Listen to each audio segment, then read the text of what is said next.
যুবকেরা, ইসলামী ছাত্র শিবির, কাছের থেকে দেখো পত্রিকা কি লিখলো, এগুলি দেখার দরকার নাই।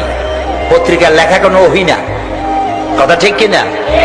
কাছের থেকে দেখো যারা শিবির করে, গভীর রাত্রে যখন টিসি টিএস করে, রাতের বেলায় যখন তারা সভ্যদারি করে, রাত জাগে, যে দেখো শিবিরের ছেলেপেলেগুলি দর্শে হাদিস, দর্শে কোরআন, সাহাবায়ে কেরামদের ইশার ও কোরবানি ইত্যাদির উপরে আলোচনা করে, তাহাজ্জুদের নামাজ পড়ে শেষ রাত্রে কিভাবে আল্লাহর কাছে কান্দে, তাকায় দেখো। এই যৌবন কালে যারা নামাজি হয়, দিনদার হয়, আল্লাহ তাদের উপরে খুশি হয়ে যান।